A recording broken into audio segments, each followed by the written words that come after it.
स्तुति हो संतो। I hope you are celebrating life in Christ Jesus. और मैं ऐसा आशा करता हूँ कि आप अपने जीवन का आनंद मना रहे हैं मसीह यीशु में। So today we have come back to an exciting study in the Word of God. और आज हम फिर से एक उत्साहित सत्र में आ गए हैं जहाँ पर हम प्रभु के वचन को सीखेंगे। Before we go into the Word of God, let us pray.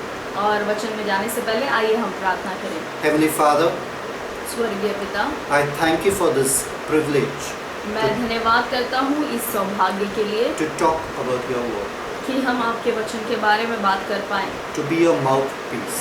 कि आपका मुंह बने या मुख बने। Holy Spirit, पवित्र आत्मा, our great Rabbi, हमारे सबसे अच्छे शिक्षक, teach us हमें सिखाएं and show us the wonderful thing out of your law, और आपके व्यवस्था से हमें बहुत ही अद्भुत बातों को दिखाएं, out of your grace अपने अनुग्रह के द्वारा and out of the Word. और आपके वचन के द्वारा। Thank you for blessing us धन्यवाद हमें आशीष करने के लिए and blessing everyone that hears. और जो भी सुनते हैं उन सभी को भी आशीष देने के In लिए। Jesus' name we pray. यीशु के नाम में हम प्रार्थना करते हैं, Amen. आमीन। So yesterday, the day before yesterday, in our last session, we learned a lot about who John the Baptist was. तो परसों के दिन हमने बहुत कुछ सीखा यूहन्ना बपतिस्मा देने वाले के बारे में, And we learned about his lifestyle and we were getting into his message. और हमने उसके जीवन शैली के बारे में सीखा और उसके संदेश के बारे में भी। But before getting into his message, there was one person who I wanted to introduce you to. लेकिन यूहन्ना के संदेश में जाने से पहले मैं एक व्यक्ति को आपसे मिलाना चाहता हूँ Very interesting character. और ये बहुत ही दिलचस्प एक व्यक्ति है। You know something about Jesus Christ? क्या आप यीशु के बारे में कुछ जानते हैं? He was a man who, if books were written about his life, the whole world wouldn't be able to contain the books that would be written about him. और यीशु एक ऐसे व्यक्ति थे कि अगर उनके बारे में, उनके पूरे जीवन के बारे में अगर कथा या किताबें लिखी जाती तो पूरा संसार भर की जो किताबें हैं वो कम पड़ जाती थी। Still, फिर भी Jesus never wrote any book. यीशु ने कभी अपने बारे में कोई किताबें नहीं लिखी। He never wrote even a single line. उन्होंने कभी एक वाक्य भी अपने बारे में नहीं लिखा। In fact, अगर देखें सच में तो 4 men were inspired by the Holy Spirit 4 ऐसे व्यक्ति जो पवित्र आत्मा के द्वारा जो है उत्साहित किए गए या फिर उनको प्रोत्साहन मिला इन 4 किताबों को लिखने के लिए। So they were inspired by the Spirit to write on the life of Jesus. तो उनको प्रोत्साहन मिला कि वो यीशु के जीवन के बारे में लिखें। Now what is interesting is there is a beautiful thread of harmony between all these Gospels. और एक बहुत ही सुंदर धागों को हम देखते हैं कि कैसे इन सारे सुसमाचारों को जोड़ा गया है। Was Matthew the first book of the New Testament? क्या मत्ती नए नियम का सबसे पहला पुस्तक था? Absolutely no. नहीं, बिल्कुल नहीं। Was Mark the second book and Luke the third book and John? No, it was not in that order. क्या मरकुस या लूका या यूहन्ना दूसरा, तीसरा और चौथा किताब था? बिल्कुल नहीं। The first book that opens the New Testament to be written was James. जो सबसे पहली पुस्तक नए नियम की जो लिखी गई वो है याकूब की पत्री। In fact, you want to know which is the second one? क्या आप जानना चाहते हैं कि दूसरी पुस्तक कौन सी लिखी गई? The second one is not Matthew again. और दूसरी किताब जो है वो मत्ती अभी भी नहीं है, It is Galatians. ये गलातियों की पुस्तक है। So the last apostle तो जो आखिरी प्रेरित था that ever lived जो जिया died in an old age at AD 90. और वो प्रेरित जो सबसे अंत में बूढ़ा होकर मरा जो कि AD 90 के वर्ष में, And that was none other than John, और वो कोई और नहीं लेकिन यूहन्ना था the son of Zebedee. जो ये जेबेदी का पुत्र था। Now out of all the Gospels, the first Gospel to be written was indeed Matthew. तो सारे सुसमाचारों में से अगर आप चारों सुसमाचारों में से देखें तो पहला सुसमाचार जो था वो मत्ती का ही था। Then Mark was written. उसके बाद मरकुस लिखा गया। Then Luke was written. उसके बाद लूका लिखा गया। And 30 years later, John was written. और उसके 30 वर्ष बाद यूहन्ना की पुस्तक लिखी गई। There's an interesting passage in 2 Peter 1:21. और एक बहुत ही सुंदर वाक्य यहाँ पर लिखा है, दूसरा पत्रस उसका पहला अध्याय उसका 21 वचन में। Again, 2 Peter 1:21. For the prophecy came not in old time by the will of man. They did not write by their own will. They did not write by their own desire, by their own logic, by their own fancies. But holy men of God spake as they were moved by the Holy Ghost.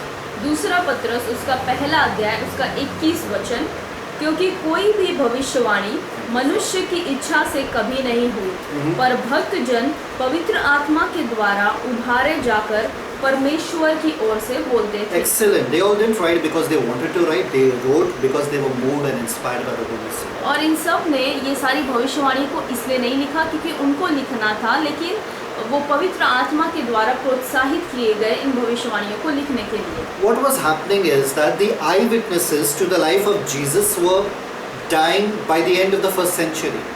और ऐसा हो रहा था कि जो पहली शताब्दी थी वहाँ पर जो यीशु के जो लोगों ने यीशु को अपनी आंखों से देखा था, वो गवाह कहीं ना कहीं नाश होते जा रहे थे। So it was necessary to write something about the life of Jesus from the very people who lived and saw him. तो ये बहुत ही ज़रूरी था उन लोगों के लिए यीशु के जीवन के बारे में लिखना जिन लोगों ने अपनी आंखों से उसे देखा, उन गवाहों को। After the four Gospels by the early church, no other gospel was ever accepted. After the four Gospels of the early church, no other gospel was accepted. और 4 सुसमाचारों को लिखने के बाद कोई भी सुसमाचार शुरुआती कलीसियाओं ने स्वीकारा नहीं। There was the Gospel of Peter, the Gospel of Thomas, but they are all forgery. और थॉमस के द्वारा सुसमाचार लिखे गए, पतरस के द्वारा सुसमाचार लिखे गए, लेकिन इन सब सुसमाचारों को उन्होंने झूठा ठहराया या स्वीकारा नहीं। Because they were not in accordance with the inspiration of the Holy Spirit. क्योंकि ये सब जो सुसमाचार बाकी के थे, ये पवित्र आत्मा के द्वारा प्रोत्साहित नहीं किए गए। Now we know that the Gospel of Mark doesn't contain any discourses, any major discourses about the life from Jesus. और हम देखते हैं कि मरकुस का जो सुसमाचार है वो यीशु के जीवन के कुछ बहुत ही जो अद्भुत बातें हैं या बहुत ही जो गुण बातें हैं, उन बातों को प्रकट ये नहीं करता है। Mark is an action gospel. मरकुस जो है वो कार्यों के बारे में बताता है, Very fast paced. और बहुत ही तेजी से ये चीज़ों को बताता है। When you read Mark, you feel like he's running through every incident. और जब आप मरकुस को पढ़ते हैं तो आपको ऐसा लगेगा कि ये जो है बहुत तेज़ी से ये भाग रहा है और हर एक घटनाओं को बहुत जल्दी बता रहा है। It was written in Rome to the Roman Christians who were not that literate. और ये जो सुसमाचार है वो रोमियों के लिए लिखा गया, और रोमी लोग जो थे वो इतने ज़्यादा पढ़े लिखे उस समय नहीं So थे। therefore he had to write that something that was very simple, something that was very shocking in nature, something that was astounding. So that's the way he goes. और इस मरकुस को जो है ये सुसमाचार इस प्रकार से लिखना था कि जो बहुत चकित करने वाला, आश्चर्यजनक और बहुत ही साधारण हो, ताकि वे इसे समझ पाएं। But you know the interesting part about all the four Gospels? लेकिन क्या आप जानते हैं इन 4 सुसमाचारों में एक बहुत ही दिलचस्प बात, None of the authors identify themselves. कोई भी जो लेखक जिन्होंने इन 4 सुसमाचार को लिखा, उन्होंने अपने आप को कभी प्रकट नहीं किया। It's like they wanted to give all glory to God. ये ऐसा है कि जैसे उन्हें सारी महिमा परमेश्वर को They देनी just wanted to show Jesus, not themselves. थी। उन्हें सिर्फ यीशु मसीह को प्रकट करना था, अपने आप को बिल्कुल नहीं। Yes, but day before yesterday I told you about one person whose life was transformed by the preaching of John. और परसों के दिन मैंने आपको बताया कि यूहन्ना बपतिस्मा देने वाले के संदेश के द्वारा एक व्यक्ति था जो बहुत ही उत्साहित हुआ, His life was transformed. उसका जीवन बदल गया। He was not there when John was preaching, John the Baptist I mean, और वो उस समय तो नहीं था जब यूहन्ना बपतिस्मा देने वाला प्रचार कर रहा था, but when he heard about what John said, it made a lot of sense in his लेकिन own mind. जब उसने बाद में यूहन्ना के संदेश को सुना तो ये उसके लिए बहुत ही ज़्यादा प्रभावित हुआ। Before introducing you to him, और उस व्यक्ति से मिलाने से पहले I want to tell you something about Acts. मैं आपको प्रेरितों के काम इसके बारे में कुछ बताना चाहता हूँ। The gospel ends with the resurrection of Jesus Christ.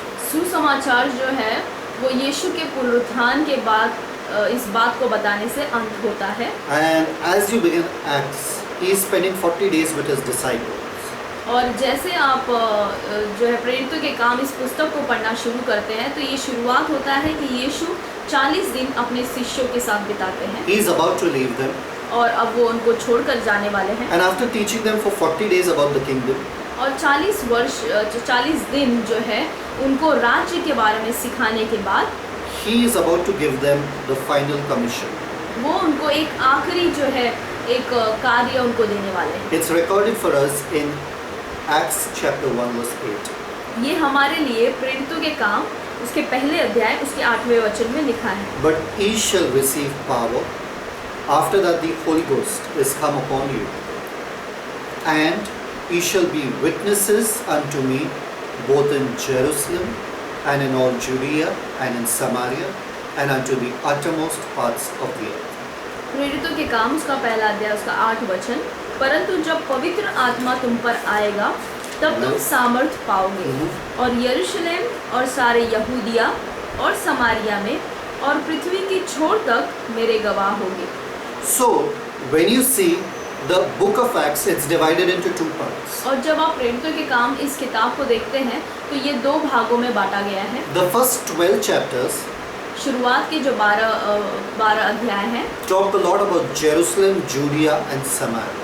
बहुत ही ज़्यादा ये 12 अध्याय बातें करते हैं यहूदिया, यरूशलेम और समारिया के बारे And में। the dominant man that you will see in the first 12 chapters is Peter. और जो सबसे प्रभावित व्यक्ति इन 12 अध्यायों में थे वो था पतरस। Okay? And when we see about chapter 13 to chapter 28, we see the dominant figure over there is Paul. और जब हम अध्याय 13 से अध्याय 28 तक देखते हैं तो वहाँ पर सबसे अच्छा व्यक्ति या सबसे प्रभावित व्यक्ति देखते हैं वो है अपना पौलुस। So if I can just say, तो अगर मैं आपसे कहूँ Acts 1 to 12, तो प्रेरितों के काम 1 अध्याय से 12 अध्याय तक, it's all about Peter. ये अध्याय सारे जो है वो बात करते हैं पतरस के बारे में। Acts 13 to 28, और प्रेरितों के काम 13 अध्याय से 28 अध्याय तक, it's all about Paul. और ये सब जो है वो पौलुस के बारे में बात Two करते हैं। great men, two dynamic men. ये दोनों बहुत ही प्रभावशाली और बहुत ही सामर्थ्यशाली व्यक्ति थे। Two men which challenged the system, two men which changed the world.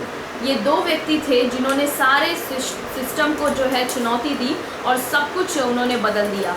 So again, Acts chapter 1 to 12, we see Jerusalem,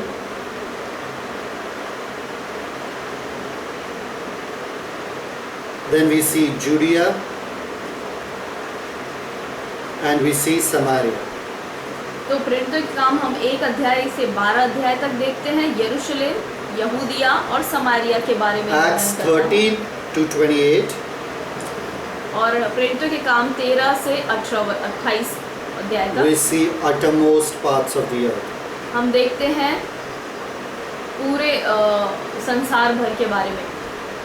So Jesus said, तो यीशु ने कहा you will be witnesses to me in Jerusalem, Judea, Samaria, और यीशु ने कहा कि तुम मेरे गवाह बनोगे यरूशलेम, यहूदिया और समारिया में। that we see in Acts chapter 1 verses 1 to और chapter जो 12. हम प्रेरितों के काम पहले अध्याय से 12 अध्याय तक देखते हैं। Then Jesus said, I am to the uttermost parts of the earth. और फिर यीशु ने कहा 13 अध्याय से 28 अध्याय तक कि पूरे संसार भर में तुम जाओगे। From Jerusalem, Judea and Samaria, the main character was Peter. और यरूशलेम, यहूदिया और समारिया में जो सबसे अनमोल व्यक्ति था वो पतरस था। And to the uttermost parts of the earth, the main responsible character was Paul. और सारे संसार भर में जाने के लिए जो सबसे महत्वपूर्ण व्यक्ति था वो था पौलुस। So, now when we come to chapter 12, which I want to read for you, और जब हम 12वें अध्याय में आते हैं जो मैं चाहता हूँ कि हम इस वक्त पढ़ें, Peter is fading away and Paul is emerging.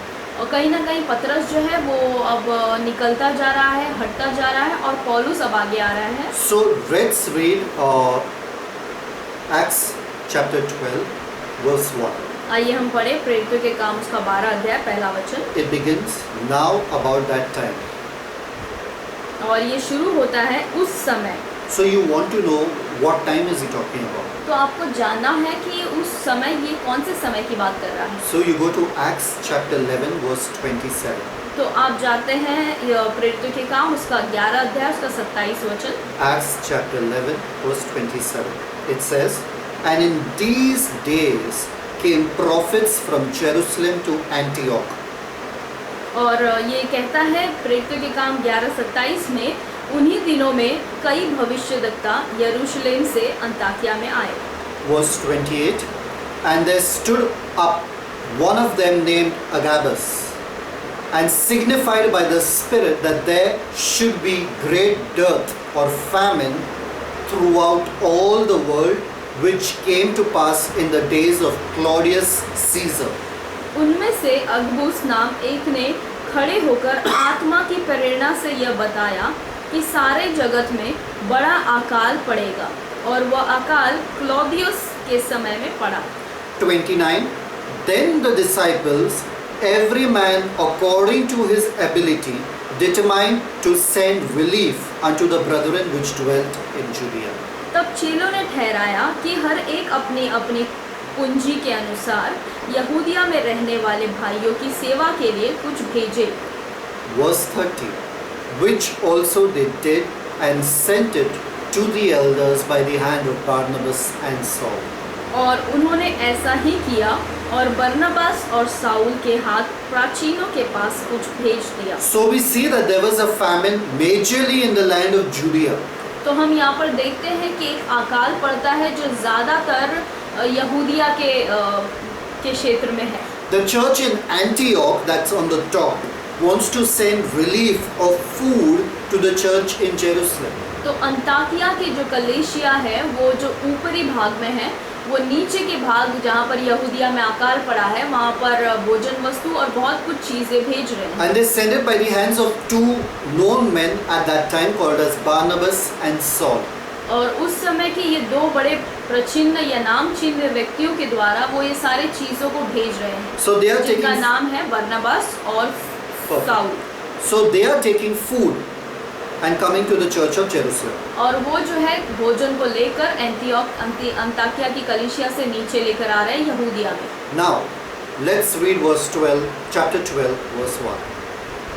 Now about that time when they were coming down, Herod the king stretched forth his hand to vex of the church, certain of the church.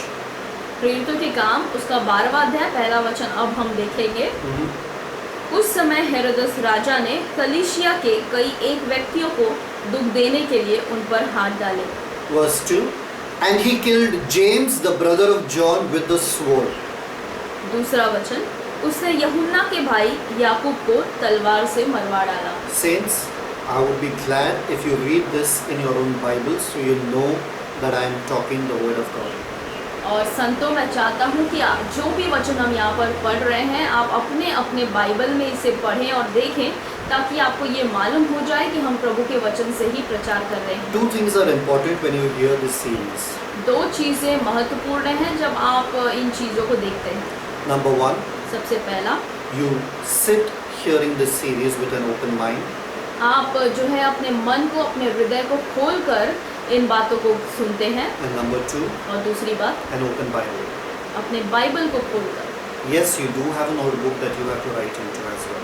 और हाँ, आपके पास notebook होना भी चाहिए जिसमें आप ये सारी चीज़ों को लिख रहे हैं। So we see that Herod wanted to please the Jews. तो हम यहाँ पर देखते हैं कि ये जो हेरोदस था उसको यहूदियों को प्रसन्न करना था। Who is this Herod? We will go in his details later on because he is not Herod the Great, neither is he Herod's son.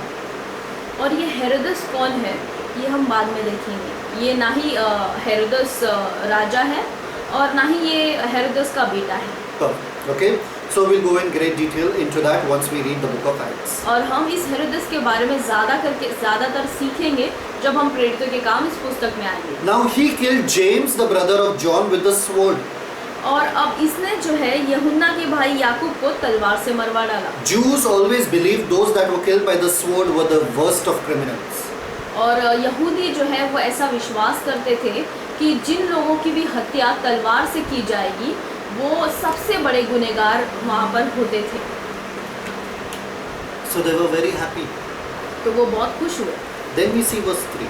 फिर हम वचन 3 को देखते हैं। And because he saw, Herod saw, it pleased the Jews, he proceeded further to take Peter also.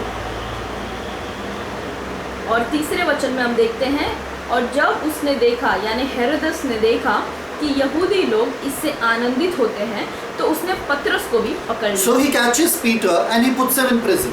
तो वो पतरस को पकड़ लेता है और उसे बंदीगृह में डाल देता He है। says, if I killed one apostle, the Jews are so happy, let me catch the main apostle and kill him also. तो The वो Jews बहुत would be ही happy. खुश हो जाता है। वो कहता है कि ये मैंने याकूब को मारा और ये यहूदी सारे बहुत ही आनंदित और खुश हो गए, चलो मैं अब पतरस को भी मार डालूंगा तो इन्हें और भी खुश हो जाएंगे।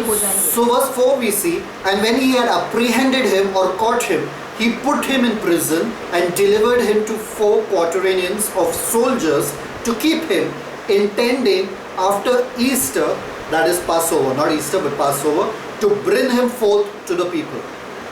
चौथे वचन में ऐसा कहता है, और उसने उसे पकड़ के बंदीगृह में डाला और रखवाली के लिए 4 सिपाहियों के 4 पहरों में रखा, इस मनसा से कि फसह के बाद उसे लोगों के सामने लाए। So understand, he caught Peter and he kept him in tight security. और आप यहाँ पर समझे इस बात को कि उसने पतरस को पकड़ा और एक बहुत ही कड़ी सुरक्षा में उसे रखा। But at the same time there was something happening. See verse 5 it says, Peter therefore was kept in prison, but prayer was made without ceasing of the church unto God for him. लेकिन 5वें वचन में यहाँ पर कुछ कहता है, सो बंदीगृह में पतरस की रखवाली हो रही थी, परंतु कलीसिया उसके लिए लौ लगाकर परमेश्वर से प्रार्थना कर रही थी। Verse 6, and when Herod would have brought him forth the same night, Peter was sleeping. और 6ठे वचन में ऐसा कहता है, और जब हेरोदस उसे उनके सामने लाने को था तो उसी रात पतरस 2 जंजीरों से बांधा हुआ। He was tied, he was sleeping between 2 soldiers and bound with 2 chains.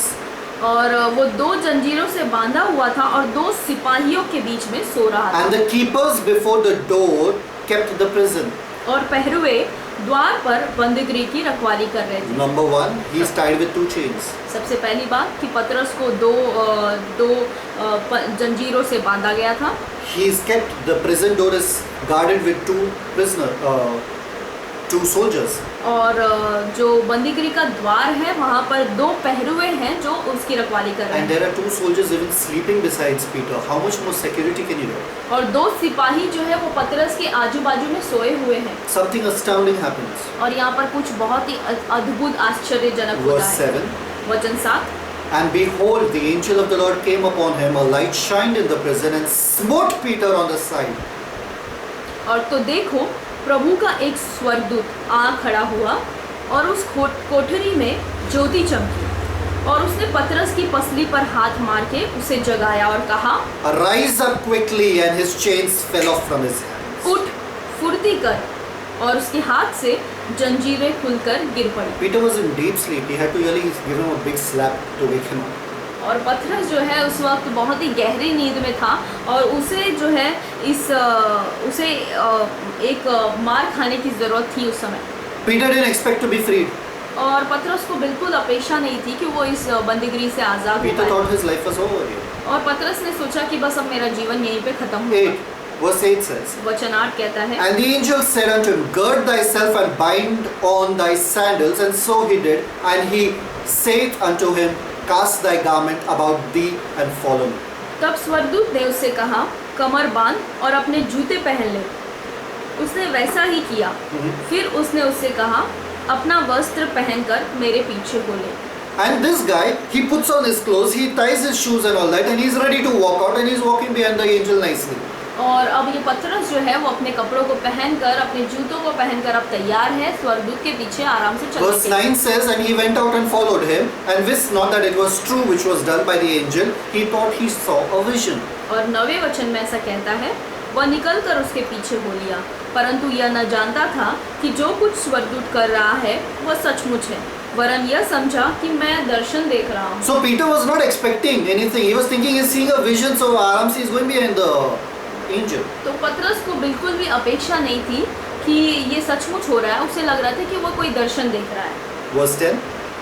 10वां वचन। When they were past the first and the second ward, they came unto the iron gate that leadeth unto the city, which opened to them of his own accord, and they went out and passed on through one street, and forthwith the angel departed from him. 10वें वचन में पढ़ते हैं, तब वे पहले और दूसरे पहरे से निकलकर उस लोहे के फाटक पर पहुँचे जो नगर की ओर है। वह उनके लिए आप से आप खुल गया और वे निकलकर एक ही गली होकर गए। इतने में स्वर्गदूत उसे छोड़कर चला गया। Imagine you walk into malls and the gates open on its own. You think this technology is made today? No. It started in Bible times. हाँ, और जब आप मॉल में जाते हैं तो आपके लिए जो दरवाज़ा या फाटक है ऑटोमेटिक जो है आपके लिए खुल जाता है। तो क्या आपको लगता है कि ये अभी अभी ये टेक्नोलॉजी आया है? ये बहुत पहले से, ये बाइबल के दिनों से ही ये शुरू हुआ। So Peter was walking, the iron gates just opened and he walked straight and the angel left him. और पतरस जो है वो स्वर्गदूत के साथ वो लोहे के फाटकों से होकर गुजर जाता है और फिर स्वर्गदूत उसे छोड़कर चला जाता है। Verse 11 very interesting, and when Peter was come to himself, मतलब he came in his senses. और वचन 11 जो है वो बहुत ही दिलचस्प कहता है कि तब पतरस ने सचेत होकर कहा, He said, now I know for a surety that the Lord had sent his angels and had delivered me from out of the hand of Herod and from all the expectation of the people of the Jews. अब मैंने सच जान लिया कि प्रभु ने अपना स्वर्गदूत भेजकर मुझे हेरोदस के हाथ से छुड़ा लिया और यहूदियों की सारी आशा तोड़ दी। Excellent.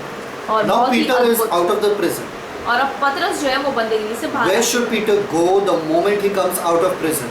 और पतरस जो है वो बंदीगृह से निकलने के बाद सबसे पहले कहाँ जाना He चाहिए? should go to a place where he regularly goes to. और वो ऐसी ही जगह पर जाना चाहिए जहाँ पर वो हमेशा आता जाता है।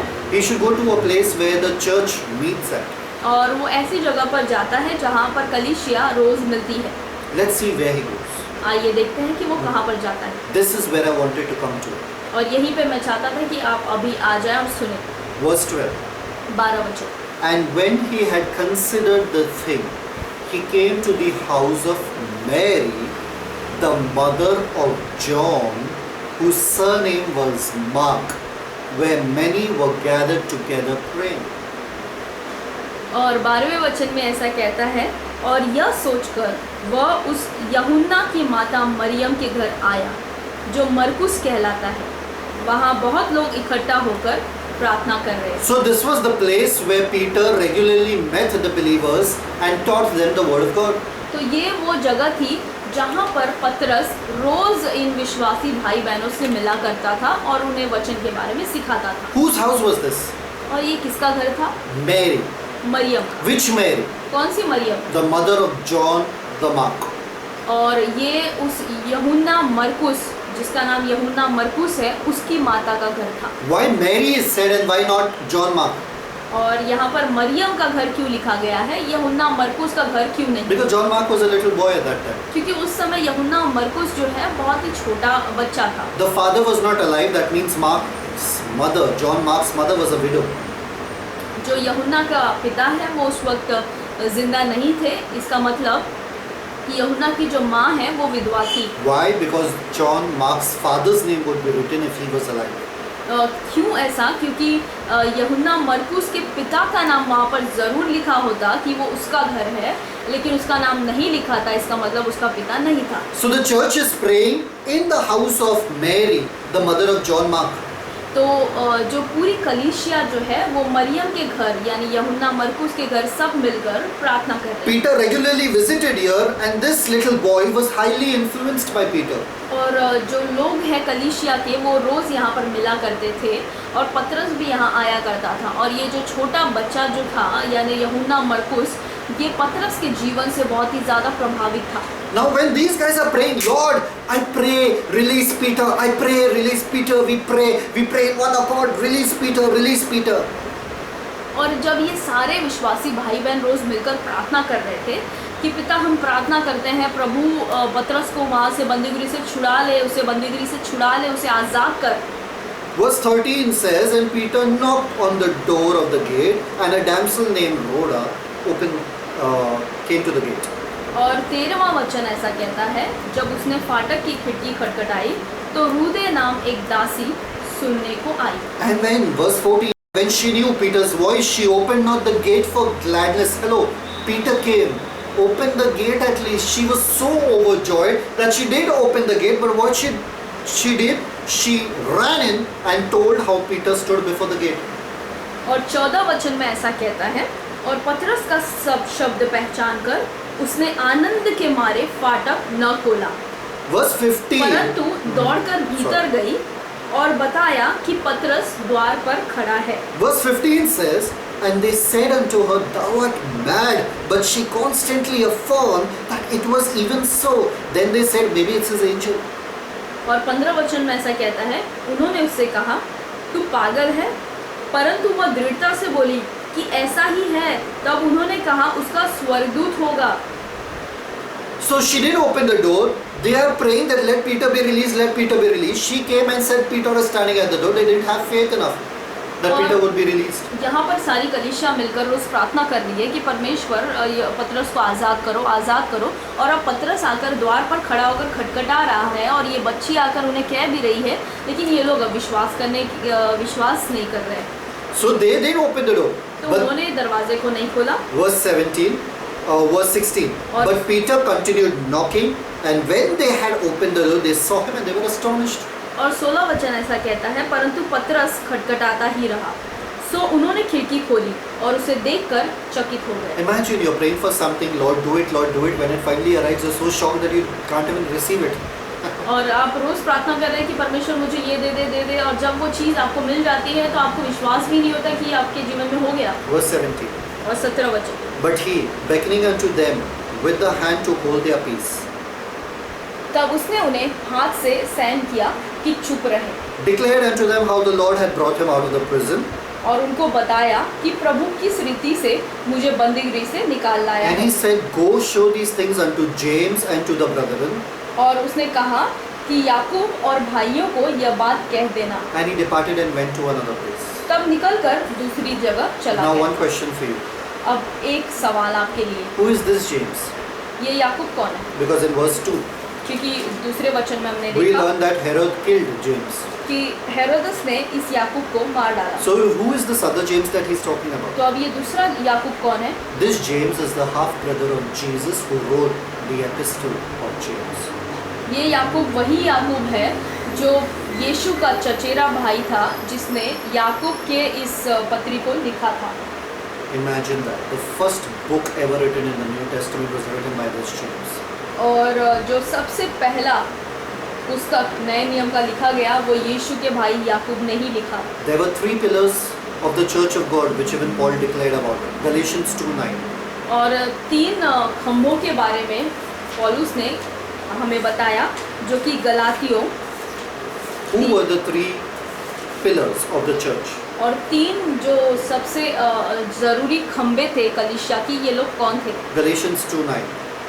गलातियों उसका 2रा अध्याय उसका 9 वचन। And when James, Cephas, that is Peter, and John, who seemed to be the pillars, perceived the grace that was given unto me, they gave to me and Barnabas the right hand of fellowship, that we should go unto the heathen and they unto the circumcision.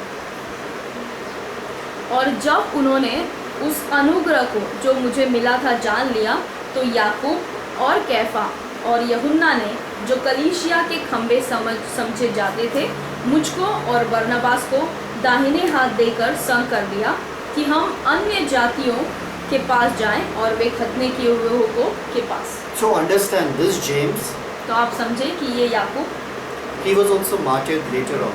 और इसे भी बाद में शहीद किया He गया, was taken to the pinnacle of the temple. और उसे जो है मंदिर की चोटी पर, यानी सबसे ऊपरी भाग पर लेकर जाया गया, He was thrown down. और उसे वहाँ से फेंक दिया गया। His body was already meshed.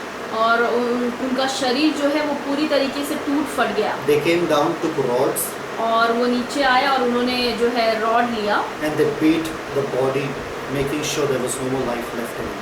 और उन्होंने उस शरीर को, उस लाश को इतना मारा और ये ठान लिया कि वो उसमें कोई सांसें ना बचे। But I want to prove to you that this is the place where John Mark had a special connection with Peter.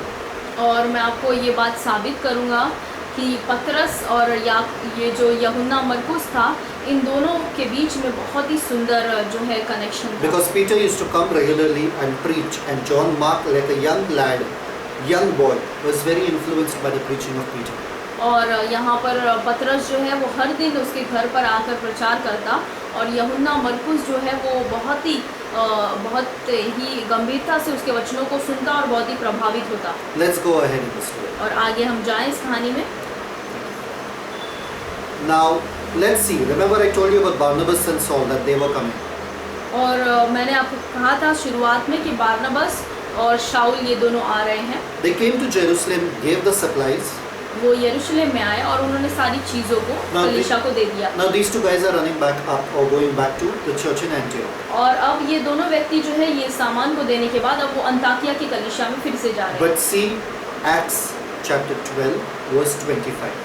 और अब हम देखते हैं कि प्रेरितों के काम 12 अध्याय के 25 वचन में। And Barnabas and Saul returned from Jerusalem when they had fulfilled their ministry, and this is special, and took with them John, whose surname was Mark. 25 वचन ऐसा कहता है, जब बरनबास और शाऊल अपनी सेवा पूरी कर चुके तो यूहन्ना को जो मरकुस कहलाता है साथ लेकर यरूशलेम से लौटे। Why did they take John Mark with them? और इन दोनों ने अपने साथ यूहन्ना मरकुस को अपने साथ क्यों लिया? Why did they take this little boy with them? और इस छोटे लड़के को उन्होंने अपने साथ क्यों लिया? Was he a preacher? Was he an evangelist? He was a nondescript guy. There was nothing special about him. और क्या ये सुसमाचार प्रचारक या कोई भविष्यवक्ता या कोई पद पर था? नहीं, ये बहुत ही सामान्य लड़का था। One of the reasons why Barnabas wanted John Mark and why they decided to take John Mark is because he had a servant attitude. He liked to serve. और एक कारण जो था जिसके वजह से बरनबास ने इस यूहन्ना मरकुस को अपने साथ ले लिया, वो कारण यह था कि ये बहुत ही सेवा में बहुत ही आगे था, यानी एक सेवक या दास का हृदय इसके पास था। Secondly, he was a cousin of Barnabas. और दूसरा जो बात है वो ये है कि वो बरनबास का चचेरा था। I know you need proof. How can I say that he is a cousin of Barnabas? और मुझे पता है कि आपको ये प्रूफ या सबूत चाहिए कि बरनबास का चचेरा भाई ये कैसे था। Let's open Colossians. आइए कोलोसियों की पुस्तक को खोलें। Chapter 4 verse 12. उसका 4 अध्याय उसका 12 वचन। Colossians chapter 4 verse 12, which says, Epaphras, who is one of you, a servant of Christ, saluteth you. Just one minute. 4 verse 10. Aristarchus, my fellow prisoner, saluteth you, and Marcus, sister's son to Barnabas, touching whom he received commandments, if he come unto you, receive. और कुलुसियों उसका 4 अध्याय उसका 10 वचन ऐसा कहता है, और अरिस्तर्खुस जो मेरे साथ कैदी है, और मरकुस जो बरनबास का भाई लगता है। Perfect. So, John Mark was the cousin brother of Barnabas. तो यूहन्ना मरकुस ये जो व्यक्ति है ये बरनबास का चचेरा भाई था। Now, if he is the cousin brother of Barnabas, Barnabas was from the tribe of Levi. तो अगर यूहन्ना मरकुस जो है वो बरनबास का चचेरा भाई था, तो ये बरनबास जो है ये लेवी के गोत्र से था। That means John Mark was from the tribe of Levi. इसका मतलब यूहन्ना मरकुस जो है वो भी लेवी के गोत्र से था। So, if John Mark was from the tribe of Levi, और तो अगर यूहन्ना मरकुस जो है वो लेवी के गोत्र से था, the tribe of Levi were the service tribe. तो लेवी के जो गोत्र के लोग थे उनका जो काम था वो सेवा करने का काम। At this time, they used to serve the temple, they used to serve the priests, they used to serve everything regarding the religious activities of those days. और ये जो लेवी लोग थे वो मंदिर की सेवा करते, जो याजक थे उसकी सेवा करते, और ये इनका काम था सेवा कार्य। So John Mark goes with Paul Saul and Barnabas back to Antioch. और जो यूहन्ना मरकुस है ये पौलुस और यानी शाऊल और बरनबास इन दोनों के साथ अंताकिया को चला Now जाता है। let's read Acts chapter 13 verse 1. आइए हम प्रेरितों के काम उसका 13 अध्याय पहला वचन पढ़ें। Acts 13 verse 1. प्रेरितों के काम उसका 13 अध्याय उसका पहला वचन। Now there were in the church that was at Antioch certain prophets and teachers, as Barnabas and Simeon that was called Niger, and Lucius of Cyrene, and Manaen, which had been brought up with Herod the Tetrarch, and Saul. और 13 अध्याय का पहला वचन कहता है, अंताकिया की कलीसिया में कितने भविष्यद्वक्ता और उपदेशक थे, अर्थात बरनबास और शमौन जो निगर कहलाता है, और लिक्यूस कुरेनी, और देश की चौथाई के राजा हेरोदस का दूत भाई मनाहेम और शाऊल। Perfect. So from there they fasted and prayed and laid hands on them and they sent to them. You can read in the next few verses. और अगले आप वचन में इन बातों को देख सकते हैं That they fasted, they prayed, they laid hands on them and they sent them to the ministry. कि उन्होंने उपवास किया, प्रार्थना किया और अपने हाथों को उन पर रखा और उन्हें सेवकाई के लिए भेज दिया। They departed to Seleucia. और वो जो है सेल्यूशिया को चले गए Then they went to Cyprus, और फिर वहाँ पर साइप्रस को गए, the island of Cyprus. Cyprus के साइप्रस को गए, And over there they went to a place called as Salamis. और फिर वहाँ पर वो ऐसी जगह पर गए जहाँ जिसका नाम था सलामिस। And read verse 5. और वचन 5 हम पढ़ेंगे। And when they were at Salamis, they preached the word of God in the synagogue of the Jews. And what happened there? And they also had John to their minister.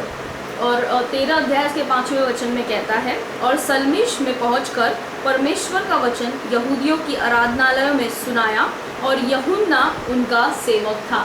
John to their minister means John for their helper. और यूहन्ना उनका सेवक था, इसका मतलब है कि यूहन्ना उनकी सहायता This is करने that के लिए same वहाँ John Mark. पर था। और ये वही यूहन्ना मरकुस है। It was a very tough ministry. और ये बहुत ही कठिन सेवकाई थी। We go and see that how there was certain persecution and certain opposition that they faced in the next few verses. और कुछ आगे के वचनों में हम देखेंगे कि कैसे उन्होंने बहुत ही ज़्यादा सताव को सहा। But something very shocking happens in verse 13. लेकिन कुछ बहुत ही आश्चर्यजनक बात होती है वचन 13 में। This John Mark, ये यूहन्ना मरकुस who was such an obedient boy, जो बहुत ही ज़्यादा आज्ञाकारी लड़का था he was always a servant attitude. और हमेशा उसके पास एक दास या सेवक का हृदय था। He always wanted to be where the ministry is so that he can help them in whatever, picking up their bags or doing something, small things. He was not a preacher or such. और वो हमेशा सेवकाई में रहना चाहता था और वो बड़े बड़े कामों को नहीं, लेकिन छोटे छोटे कामों को, यानी उनके बैग को उठाना या ऐसे कई कामों को वो करता था। So he was excited to be with Paul and Barnabas. तो वो बहुत ही उत्साहित रहता था कि वो पौलुस और बरनबास के साथ रहे। But something very shocking happens in verse 13. लेकिन 13 वचन में कुछ बहुत ही आश्चर्य होता है। Now, when Paul and his companion loosed from Paphos, they came to Perga in Pamphylia, and John, departing from them, returned to Jerusalem. पौलुस और उसके साथी पाफुस से जहाज खोलकर पंफिलिया के पिरगा में आए और यूहन्ना उन्हें छोड़कर यरूशलेम को लौट गया। Guys, if you have been betrayed by someone, you should know what the feeling was for Paul and Barnabas at this moment. प्रेम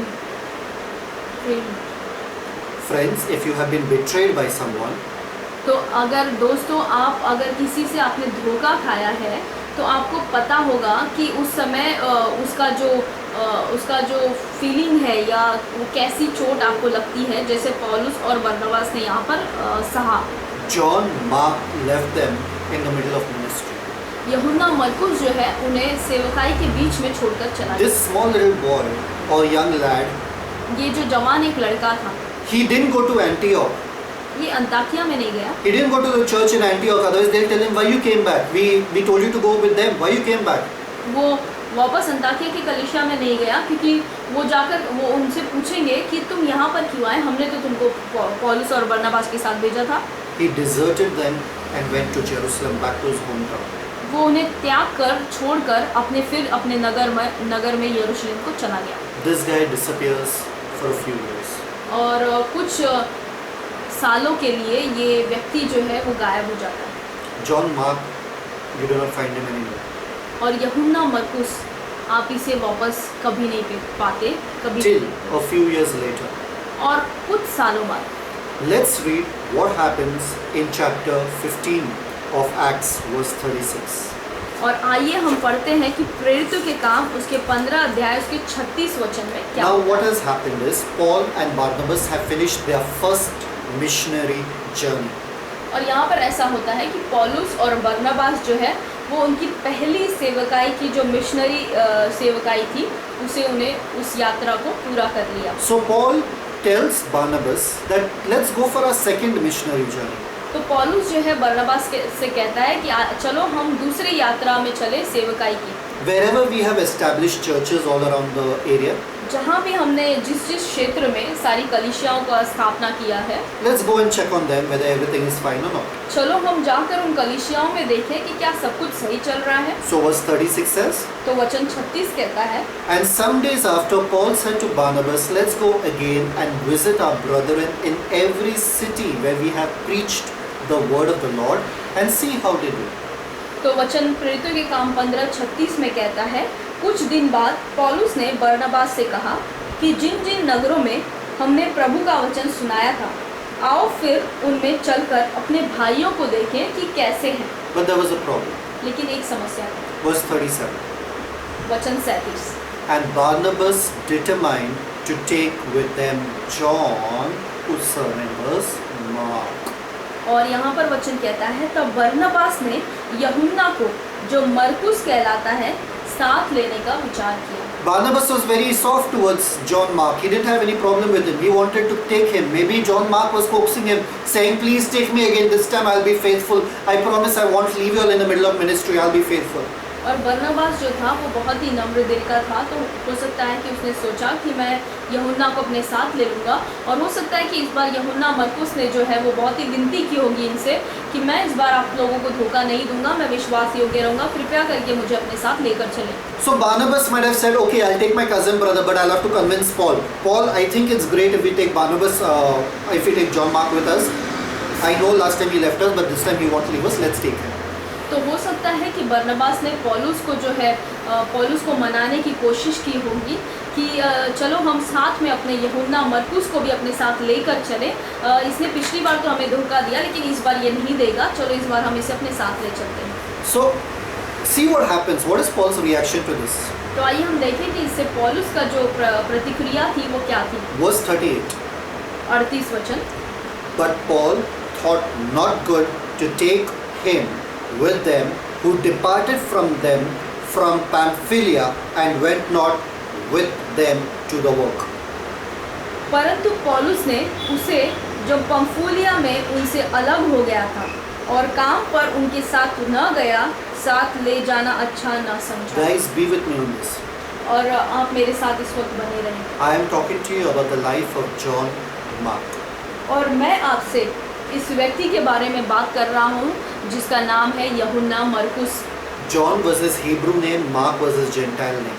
और यूहन्ना जो है वो उसका इब्रानी नाम था और जो मरकुस जो है ये उसका अन्य जाति का नाम था। John Mark over here said, give me one more chance, please. Give me one more chance. I want to come with you all. Please, I know I did a mistake in the end, but please give me one more chance. I'm sorry for that. Please, please, please. और यूहन्ना मरकुस यहाँ पर उनसे विनती करता है और कहता है कृपया मुझे एक और मौका दे दें, मैं आपके साथ चलना चाहता हूँ, मैं इस बार विश्वास योग्य रहूँगा, मैं बिल्कुल धोखा नहीं दूंगा। Paul was very strict about the ministry.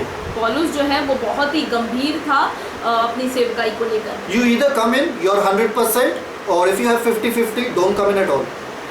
और पौलुस जो था उसका मनोवृत्ति ये था कि अगर तुम अंदर आते हो सेवकाई में तो पूरा 100% आओ, वरना अगर आधे आधे तुम हो तो आओ ही मत। So the argument between Barnabas and Paul because of John Mark became so intense. Read verse 39, it says, and the contention was so sharp between them that they departed asunder one from the other. और पौलुस और बरनबास के बीच में इतनी ज़्यादा जो है वाद विवाद होने लगी यूहन्ना मरकुस को लेकर कि हम 39वें वचन में देखते हैं क्या हुआ।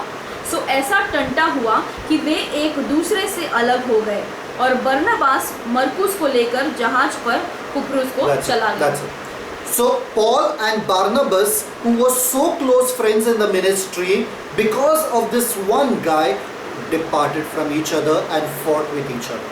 तो बरनबास और पौलुस ये दोनों जो इतने अच्छे मित्र थे सेवकाई में एक साथ थे, वो इस व्यक्ति यानी यूहन्ना मरकुस के वजह से इन दोनों में झगड़ा हुआ। Barnabas takes Mark with him, John Mark, और बरनबास जो है वो यूहन्ना मरकुस को अपने साथ ले जाता goes है to Cyprus, और वो साइप्रस को चला जाता which is his hometown, Barnabas' hometown. है जहाँ पर बरनबास का नगर है। Paul, in the verse 40 we see, chooses Silas. और 40वें वचन में हम देखते हैं कि पौलुस जो था वो सिलास को चुनता है And he goes to Syria and Cilicia. और वो जो है वो सीरिया और सिलीशिया में चला जाता है। Now the question arises is, Barnabas took John Mark, left Paul. What happens to Barnabas? और बरनबास जो है वो पौलुस को छोड़कर यूहन्ना मरकुस को अपने साथ लेकर चला जाता है। सवाल यहाँ पर ये है कि बरनबास को क्या होता है? Was his decision right? क्या उसका जो ये निर्णय था वो सही था? Shockingly, आश्चर्य की बात यह है he left Paul and he chose John Mark. उसने पौलुस को छोड़ दिया और उसने यूहन्ना मरकुस को चुना। You know what happens to Barnabas? आपको पता है बरनबास को क्या होता है? He disappears. वो पूरी तरीके से गायब हो जाता है। Till now he was with Paul, but now he disappears completely. वो अभी तक पौलुस के साथ होता है लेकिन अब वो पूरी तरीके से गायब हो जाता है। Approximately 2 years, you don't see anything about Barnabas. और कम से कम 2 साल तक आप बरनबास के बारे में कुछ नहीं सुनते। What about John Mark? और यूहन्ना मरकुस के बारे में क्या? He disappears for 10 years. वो कम से कम 10 सालों के लिए वो गायब हो जाता है। He requested, right? उसने विनती की, He repented, right? उसने पश्चाताप भी He किया wanted to go back to the work with them, right? और वो फिर से उनके साथ काम में जाना Paul चाहता said it is not right to take him with us. है। और पौलुस ने कहा ये सही नहीं कि हम इसे अपने साथ ले जाएं। 10 years 10 disappeared. साल वो गायब हो गया। This sort of a commitment you want to have towards ministry. और इस तरीके का वचनबद्धता तुम चाहते हो सेवकाई में रहना? After 10 years, 10 वर्ष बाद he shows up in Colossians chapter 4 verse 10. वो कुलुसियोस के 4थे अध्याय के 10वें वचन में उसका Read. नाम आता है। Read in Hindi. We just read it. Colossians 4:10. Read it again. कुलुसियोस का 4था अध्याय का 10 One वचन। minute. I want to tell you that there were 2 times Paul was imprisoned in Rome. First time he was imprisoned, he was released.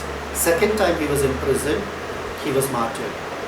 और मैं आपको ये बात इससे पहले बताना चाहता हूँ कि पौलुस जो है वो रोम में 2 बार वो बंदीगिरी किया गया। पहली बार जब उसको बंदीगिरी किया गया तो वो वहाँ से छूट कर चला गया, लेकिन दूसरी बार जब उसको बंदीगिरी में यानी जेल में डाला गया तो उसको शहीद कर दिया गया। First time when he was in prison, he wrote 3 epistles. पहली बार जब वो बंदीगिरी में डाला गया तो उसने 3 पत्रियों को लिखा। Ephesians, इफिसियो, Colossians, कुलुसियो and Philemon.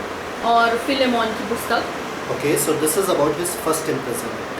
तो ये जो है ये इसके पहले बंदीगिरी के बारे में है। So he's writing Colossians when he's first time imprisoned in Rome. तो पहली बार जब पौलुस बंदीगिरी में रोम में डाला गया तो उसने पहली पुस्तक लिखी कुलुसियो की। See Colossians 4:10. What does he say? कुलुसियो का 4था अध्याय 10 वचन हम पढ़ेंगे कि ये क्या है। अरिस्तर्खुस जो मेरे साथ कैदी है और मरकुस जो बरनबा का भाई लगता है, जिसके विषय में तुमने आज्ञा पाई थी कि यदि वह तुम्हारे पास आए तो उससे अच्छी तरह व्यवहार करना। One minute. That means John Mark was reunited to Paul. क्या आप कहना चाहते हैं कि इसका मतलब यूहन्ना मरकुस जो है वो पौलुस के साथ फिर जुड़ गया? What happened in between these 10 years? और इन 10 वर्षों में क्या हुआ? How come John Mark is with Paul in Rome? और ये जॉन मार्क यानी यूहन्ना मरकुस पौलुस के साथ रोम में कैसे पहुंचा? And Paul over here is telling, you have received the commandment that if he comes to you, receive him.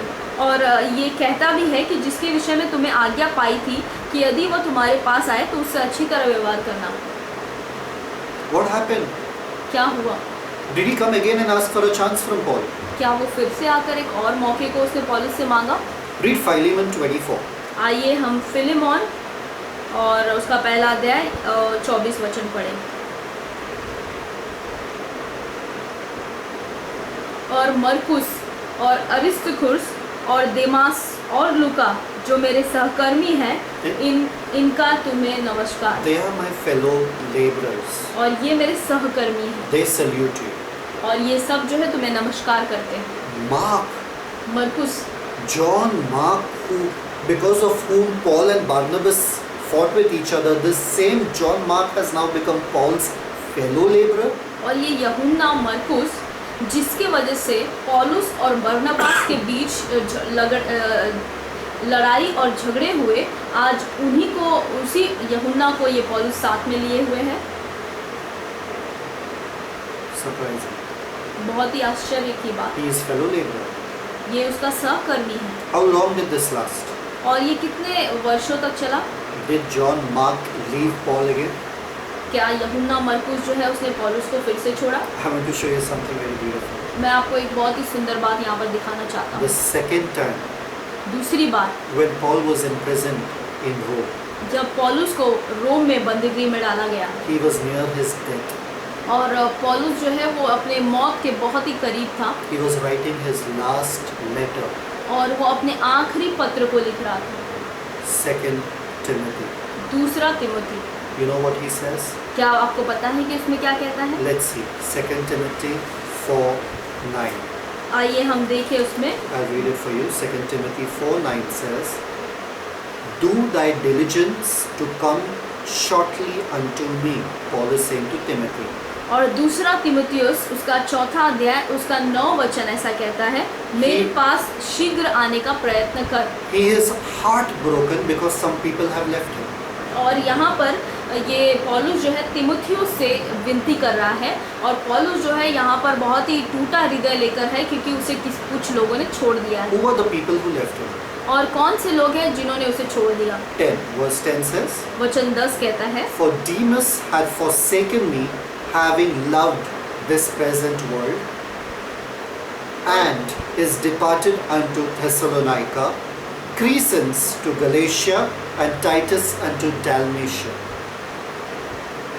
क्योंकि देमास ने इस संसार को प्रिय जानकर मुझे छोड़ दिया है और थिस्सलुनीके को चला गया है और कैसप्रेस गलतिया को और तीतुस दलमतिया को चला गया He है। was alone.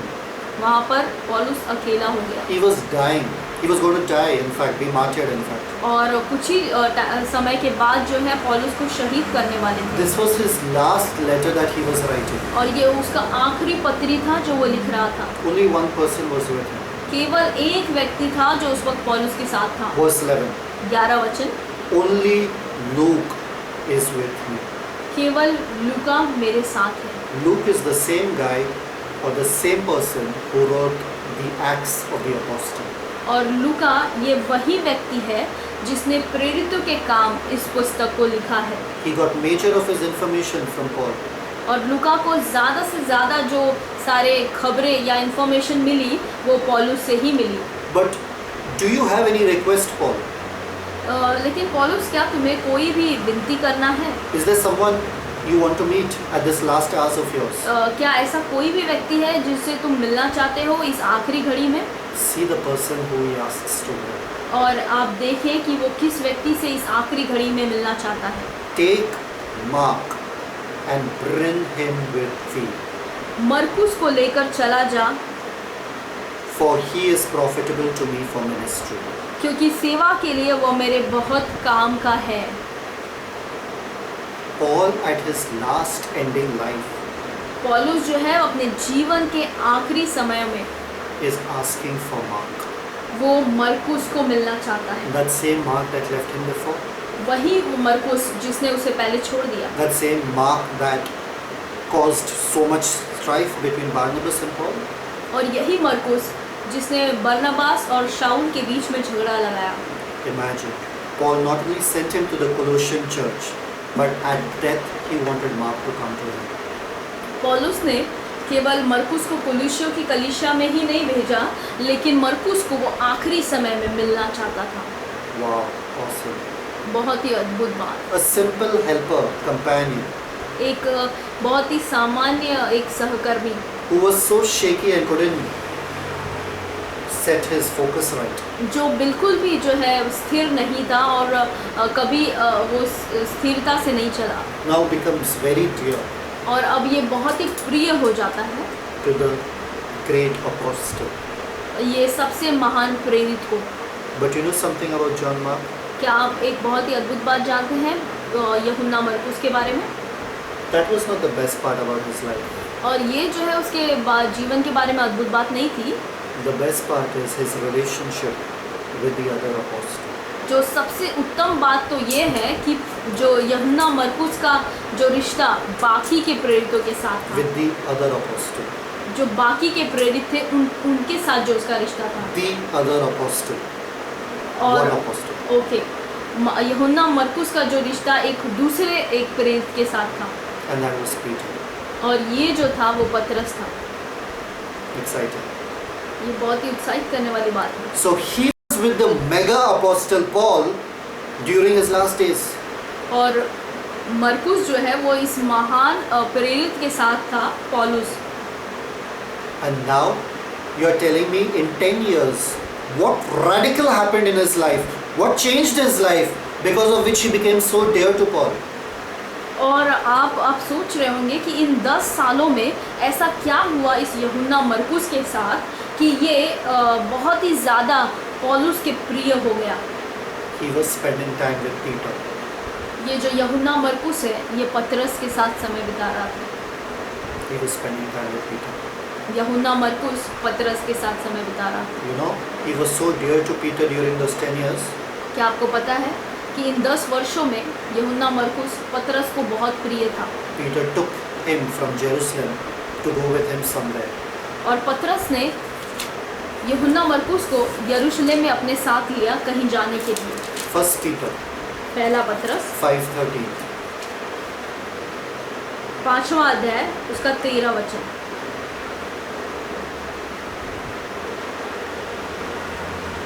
And the church that is at Babylon, elected together with you, saluteth you, and so doth Marcus, my son.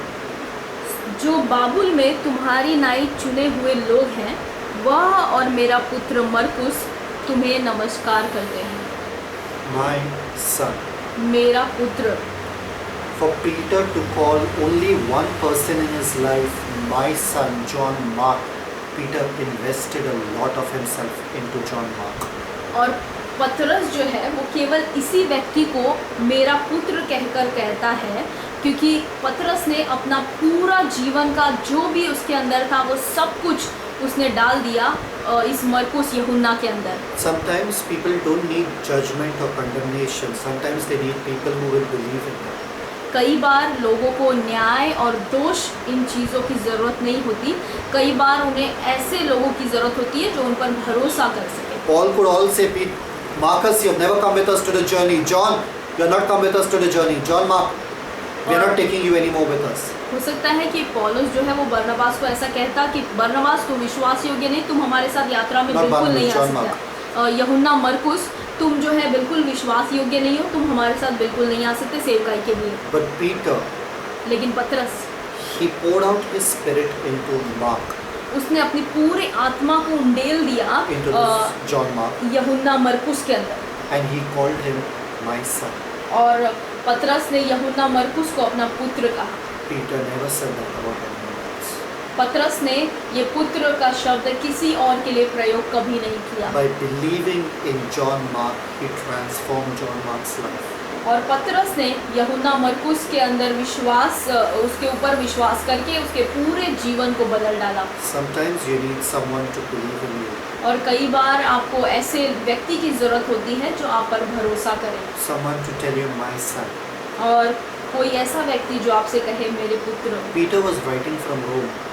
और पतरस जो है वो रोम में से ये पत्री को लिख रहा था, John Mark was with him in Rome. और यूहन्ना मरकुस जो है रोम में पतरस के साथ था। That's how he could meet even Paul over there. और इसी तरीके से यूहन्ना मरकुस जो है वो पौलुस से भी मिल सका। Imagine that. Imagine that. और आप ये सोच कर देखिए। Now Peter was living his last few days in Rome. और अब पतरस जो है वो अपने आखिरी के क्षण जो है वो बिता रहा है रोम में। He was about to die in Rome. और पतरस जो है वो रोम में अब मरने वाला है। the believers came to know in Rome that Nero already wanted to kill Peter.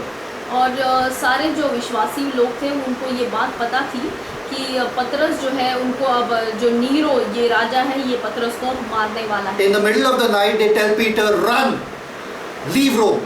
और रात्रि के समय ये लोग पतरस से कहते हैं कि तुम वहाँ से भाग जाओ और नीरो को छोड़कर वहाँ से निकल जाओ।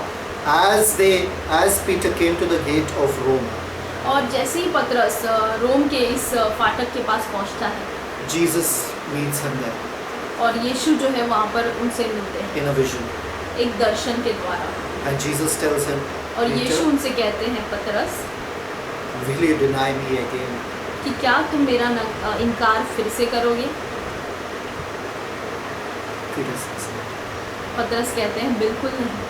he turns back, वो फिर से पीछे मुड़ता है, he goes to Rome, वो रोम वापस चला जाता है and he is crucified, और पतरस को जो है क्रूस पर चढ़ाया जाता है, just like his master. जैसे उसके स्वामी को चढ़ाया गया। Before dying, और पतरस मरने से पहले he says to the Romans, वो रोमियो से कहता है, "I am not worthy to be crucified as my master." पतरस रोमियो के सैनिकों से कहता है कि मैं बिल्कुल इसके योग्य नहीं कि तुम मुझे मेरे स्वामी के जैसे क्रूस पर लटकाओ। Turn the cross upside down. और क्रूस को जो है वो उल्टा तुम लटकाओ।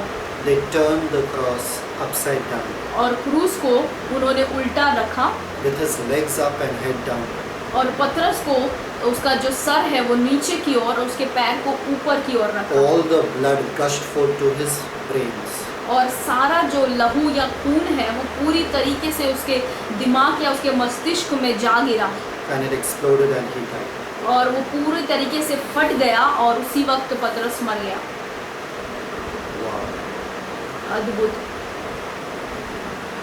Mark was there with him. और मरकुस जो है Was there with him. वो उस वक्त उसके साथ था। Mark was not only there at Paul's death, Mark was there at Peter's death as well.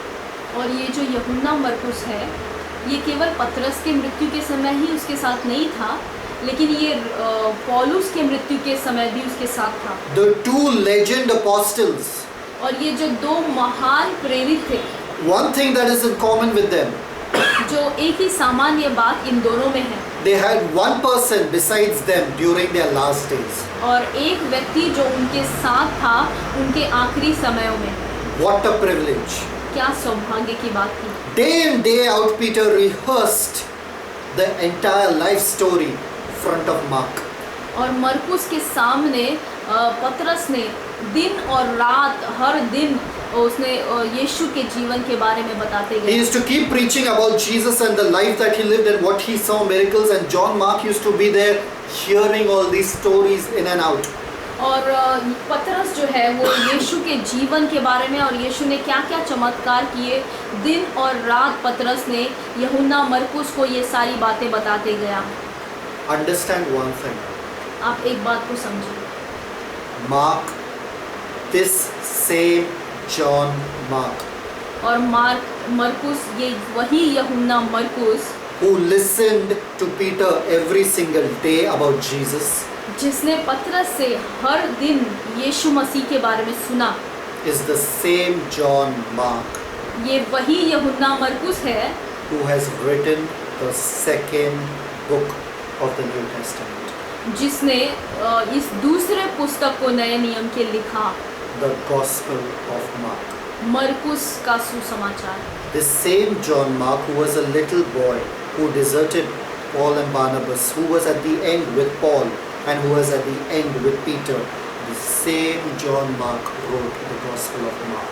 और ये वही छोटा सा लड़का, एक जवान लड़का यूहन्ना मरकुस, जिसने उस वक्त बरनबास और पौलुस को त्याग दिया और पतरस के आखिरी समय में उसके मृत्यु के उसके साथ था और पौलुस के मृत्यु के आखिरी समय में वो उसके साथ था, यह वही यूहन्ना मरकुस था जिसने इस मरकुस की पुस्तक को लिखा। The followers of Peter, after they saw Peter was dead, और पतरस के पीछे जो चलने वाले लोग थे वो उस समय उसके बाद भी थे।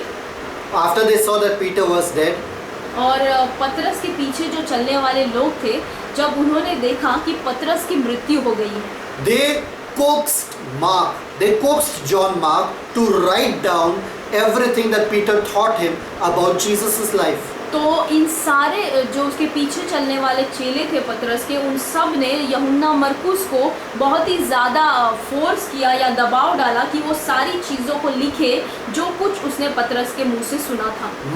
Matthew, a tax collector. मत्ती जो एक चुंगी लेने वाला था, Luke, a Gentile doctor and theologian. और लूका जो एक अन्य जाति वैद्य था And theologian. और थियोलॉजियन था, And John, who was the son of thunder. और यूहन्ना जो बिजली के पुत्र का था।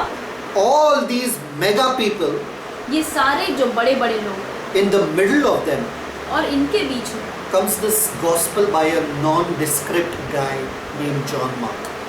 ये सुसमाचार आता है एक ऐसे व्यक्ति के द्वारा जिसके बारे में कोई भी अच्छी बात नहीं है, Nothing to boast about. कुछ भी घमंड करने वाली बात नहीं है। Not a preacher, not a teacher, not a disciple of Jesus. ये कोई शिक्षक, कोई प्रचारक या यीशु का चेला भी नहीं था, But the people urged him to write all that Peter taught him.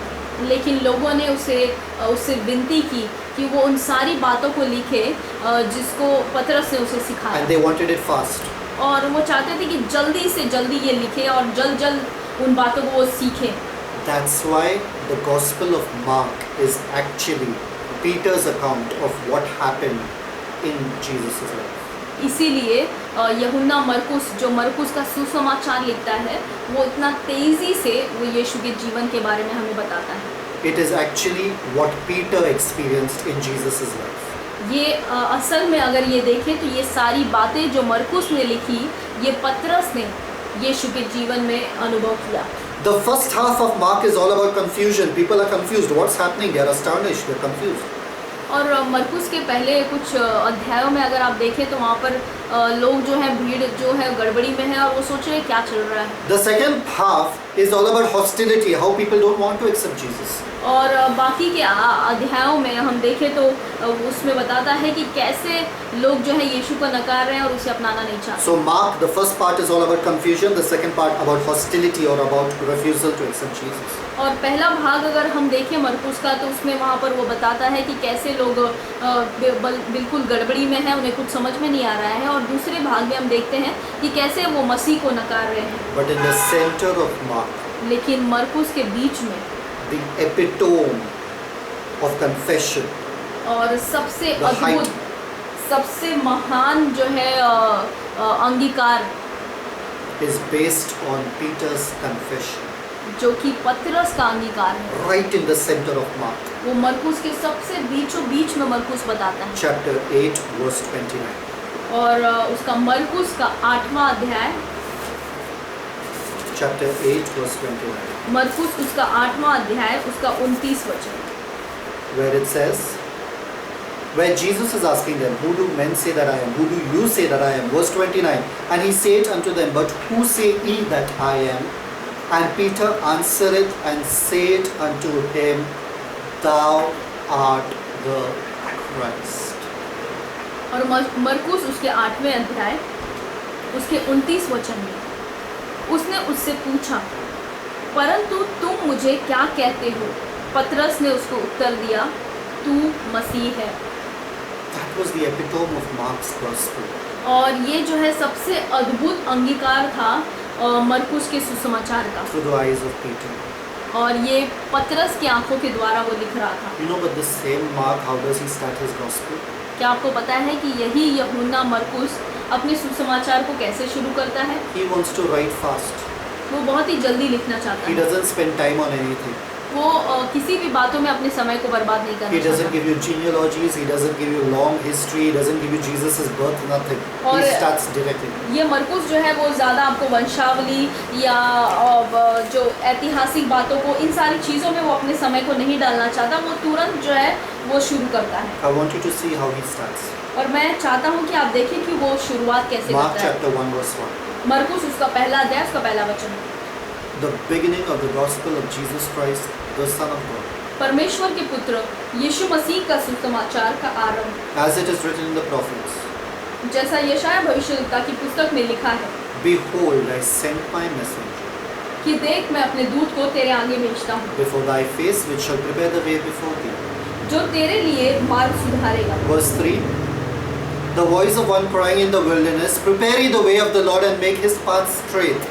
और तीसरा वचन, जंगल में एक पुकारने वाले का शब्द सुनाई दे रहा है कि प्रभु का मार्ग तैयार करो और उसकी सड़कें सीधी करो। Verse 4. वचन 4, John did baptize in the wilderness and preach the baptism of repentance for the remission of sin. यूहन्ना आया जो जंगल में बपतिस्मा देता और पापों की क्षमा के लिए मन फिराव के बपतिस्मा का प्रचार करता। The forgiveness of sins. मन फिराव या पाप की क्षमा का प्रचार करता। The forgiveness of sins. पाप की क्षमा। Who knew about getting a second chance more than John Mark? और यूहन्ना मरकुस के अलावा इस बात को कौन समझ सकता था कि आपको दूसरा मौका मिल जाए? Who knew the great privilege of having a second chance to make it over again? और यूहन्ना मरकुस के अलावा इस बात को कौन समझ सकता था कि आपको एक और मौका जीवन में मिल जाए कि आप अपने आप को बता सको? You see the next few verses, he starts with the ministry of Jesus directly, but he doesn't start with Jesus. He starts with John the Baptist. और आप अगर आगे के वचनों में देखें तो यीशु के कार्यों के बारे में और यीशु की सेवकाई के बारे में बताने लगता है, लेकिन ये जो मरकुस है ये अपने सुसमाचार को शुरुआत करता है यूहन्ना के बारे में बताने के द्वारा। That means everything that Peter said about Jesus, तो इसका मतलब पतरस ने जो कुछ भी यीशु के बारे में बताया, he chose this part out of John the Baptist's life. उसने यूहन्ना बपतिस्मा देने वाले के इस जीवन के भाग को उसने चुना। Why? क्यों? Because John's message of repentance and forgiveness of sins क्योंकि यूहन्ना बपतिस्मा देने वाले का जो संदेश था पापों की क्षमा और मन फिराव का, was the main reason why his life was changed. यही वह सबसे ज़रूरी कारण था जिसके वजह से इसका जीवन बदल गया। Peter told him that John the Baptist preached about repentance. Therefore, I'm giving you a chance to repent. Repent for all that has happened in the past. It's okay. And live a new life now. यूहन्ना बपतिस्मा देने वाले का इस प्रचार के द्वारा ही कि तुम पश्चाताप और मन फिराव का अवसर दो, इसी वजह से मैं तुम्हें यानी यूहन्ना मरकुस को एक और मौका देता हूँ पश्चाताप करने का कि तुम अपने जीवन को फिर से जियो। John Mark took that opportunity. और यूहन्ना मरकुस ने इस मौके को ले लिया And he changed his life around. और उसने अपने जीवन को हमेशा के लिए बदल दिया। Now, you know how John Mark was influenced by the message of John the Baptist. और क्या आप जानते हैं कि यूहन्ना मरकुस जो है वो यूहन्ना बपतिस्मा देने वाले के जीवन के संदेश के द्वारा कैसे प्रभावित हुआ? What is repentance? पश्चाताप क्या है? What is baptism? बपतिस्मा क्या है? What is forgiveness? और पाप की क्षमा क्या है? What was this message that transformed this man's life? और ये वो कौन सा संदेश है जिसने इस व्यक्ति के जीवन को बदल दिया? That we shall see next time. और ये बातों को हम अगली बार देखेंगे। I hope you are blessed by the struggle of John Mark. और मैं विश्वास करता हूँ कि आप इस यूहन्ना मरकुस के स्ट्रगल से या जो भी उसने पीड़ा सही अपने जीवन भर उससे आप आशीषित हुए By the influence that he had by these mega apostles upon his life. और ये बड़े बड़े महान प्रेरितों के द्वारा जो इसके जीवन पर प्रभाव डाला। God is not angry at you. परमेश्वर आपसे बिल्कुल क्रोधित नहीं है God is a God of second chances. और परमेश्वर जो है वो हमेशा एक मौका देते रहते हैं And he keeps giving chances. और वो हमेशा हमें मौका देते रहते हैं। Turn your heart towards God. और अपने हृदय को परमेश्वर की ओर फेर दे, Turn your heart towards Jesus. अपने हृदय को यीशु की ओर फेर दे। Don't think you are a failure and don't think it's the end of the line. और आप ऐसा बिल्कुल ना सोचें कि ये आपके जीवन का अंत है और आप हार चुके हैं। Right now, close your eyes and say, Lord Jesus, और अभी इसी वक्त अपनी आंखों को आप बंद कर लें और कहें, यीशु, I change my attitude towards sin. मैं अपने व्यवहार को पाप के प्रति बदल देता हूँ I change my attitude towards the world. और संसार के प्रति मैं अपने व्यवहार को बदल देता हूँ। I want you. और मैं चाहता हूँ, I love you. और मैं आपको चाहता हूँ और आपसे प्रेम करता हूँ, I want to follow you. और मैं आपके पीछे हो लेना चाहता हूँ, I want to submit my life to you. और मैं अपने जीवन को आपके अधीन कर देना चाहता हूँ। I tried in the past, Lord, but I failed. मैंने पिछले अतीत में बहुत बार कोशिश की पिता, लेकिन मैं हार गया। I tried in the past, but people condemned me. मैंने पिछले अपने दिनों में बहुत कोशिश की, लेकिन लोगों ने मुझ पर दोष लगाया। I tried in the past, but I just couldn't live the right life. और मैंने इसके पहले बहुत कोशिश की, लेकिन मैं एक सही जीवन नहीं जी सका। Lord Jesus, Prabhu Yeshu, please give me this chance. कृपया करके मुझे एक और मौका दें, Give me this chance एक और मौका दें, that I may experience your grace in my life. ताकि मैं आपके अनुग्रह को अपने जीवन में अनुभव कर पाऊँ, That empowered by your grace, ताकि आपके अनुग्रह के द्वारा मैं सामर्थ पाऊँ, knowing that I am the righteousness of God, ये जानते हुए कि मैं परमेश्वर की धार्मिकता हूँ, I may live ताकि मैं जीऊँ the Christ-like life.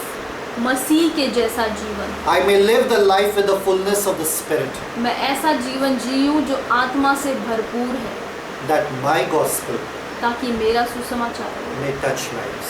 दूसरों के जीवन को छुए, That my life ताकि मेरा जीवन may transform lives. दूसरों के जीवन को बदल Just डाले। as you used John Mark जैसे आपने यूहन्ना मरकुस का इस्तेमाल किया and his gospel, और उसके सुसमाचार को, you will use me आप मेरा इस्तेमाल करेंगे and my gospel. और मेरे सुसमाचार का भी। And my gospel begins with और मेरा जो सुसमाचार है वो शुरू होता है, repent, पश्चाताप करें, turn your lives, अपने जीवन को बदलें, for God loves you.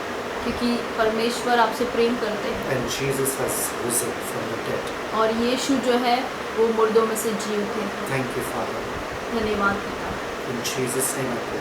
यीशु के नाम में हम प्रार्थना करते हैं, Amen. आमीन। I bless you, saints, मैं आप सभी को आशीष करता हूँ संतों, and I trust that you are touched by the life of John Mark.